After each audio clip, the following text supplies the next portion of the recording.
l'association des Amis du Musée, on en trouve beaucoup en France. Hein. Dans tous les musées, à peu près, il y a des associations. Dans l'Eure, à Vernon, non, c'est la seule dans l'Eure. Il y a Évreux-Vernon. Et on est regroupé au sein de la Fédération française des sociétés d'amis de musée.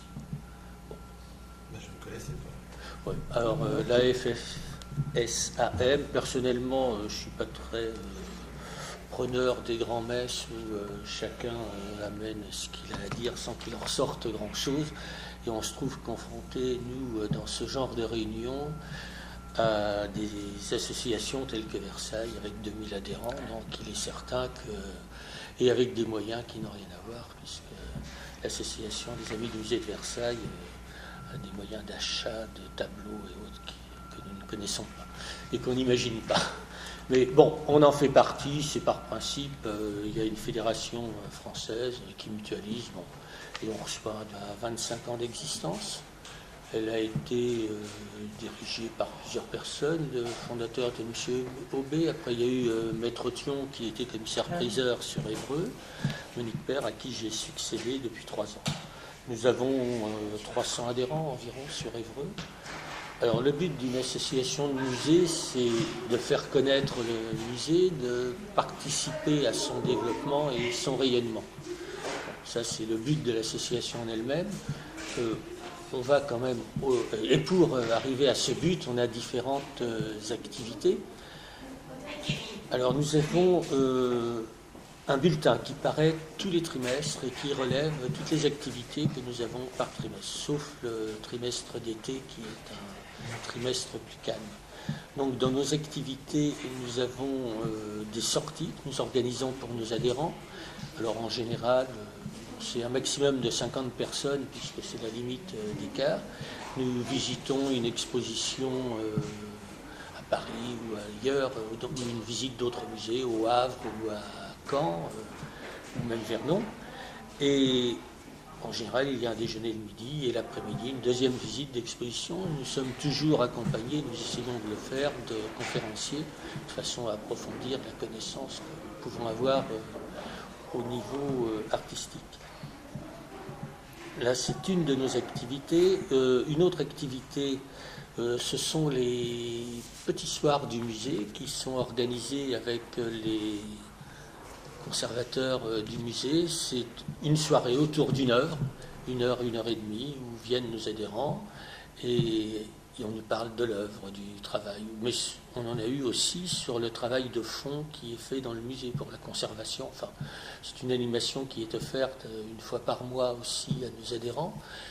Nous avons aussi un cycle de conférences très important qui se déroule, lui, à l'IUT d'Évreux, rue Saint-Germain, qui accepte de nous accueillir pour ces conférences. Et là, cette année, c'était un cycle de conférences sur l'histoire de l'art, c'est-à-dire qu'on est parti du néolithique pour terminer au XXe.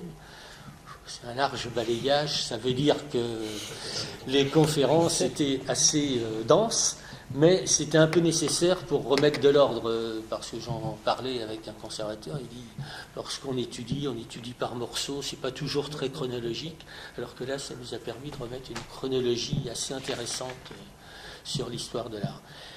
Et donc, ces conférences, ce sont des professeurs, des intervenants de l'école du Louvre qui viennent à Évreux pour faire ces conférences, et c'est dans un amphithéâtre à l'IUT d'Évreux.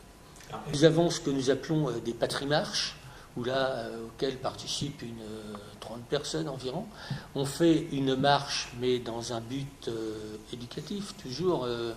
Quand on est allé marcher autour de Saint-Germain-des-Angles, par exemple, on a visité en même temps à Normanville l'église Saint-Gau, qui est un magnifique monument, et on l'a un peu découvert. Mais enfin, ce sont toujours des marches à thème. On en a eu en forêt de Vernon, et l'après-midi, nous étions à Giverny, au musée d'art impressionniste, pour visiter la première exposition inaugurale, Monet et les impressionnistes, quand le Conseil général a repris le musée. Ça, ce sont les patrimarches, on a parlé de ça. Et une action très importante, qui est peut-être la plus importante et la plus difficile à mettre en place, c'est l'action en direction des collèges. C'est-à-dire que nous organisons dans les collèges des conférences dans les classes de 5e et de 6e. Alors l'année dernière, ça a été les classes de 6e. Et bon, ça n'a pas été tout à fait comme on voulait parce qu'on avait choisi la préhistoire. Or, il s'avère que lorsque moi j'étais en 6e, la préhistoire c'était une grande place dans le cours d'histoire de 6e. Maintenant, ça dure 5 minutes et on a étudié la préhistoire. Alors, on a proposé des conférences sur la préhistoire dans tous les collèges. Malheureusement, on n'a pas toujours une réponse de tous les collèges. On a eu sur les 12 collèges contactés, 4 qui ont seulement participé. C'est un peu dommage. Et donc ces élèves ont eu une conférence par un conférencier qui a duré 1h30 et qui leur a montré la taille de la pierre et tout dans les collèges. Ensuite, ils sont venus au musée pour compléter cette conférence. Ils nous ont fait un compte-rendu de leur visite. Alors là, ça a été un oral qui nous ont passé devant nous, des élèves qui ont été sélectionnés. Et la classe sélectionnée, nous les avons emmenés au musée national d'archéologie de Saint-Germain-en-Laye. C'est une journée. Et là, pareil, visite avec conférence. Bon, cette année, ce sera sur le Moyen-Âge. Et pour les élèves de 5e, là, c'est plus important pour eux au programme. Et on attend les réponses. Pour l'instant, on n'a que 2 collèges qui ont répondu. Mais c'est un peu dommage parce que là, c'est une conférencière de l'école du Louvre qui doit intervenir dans les collèges. Et on attend.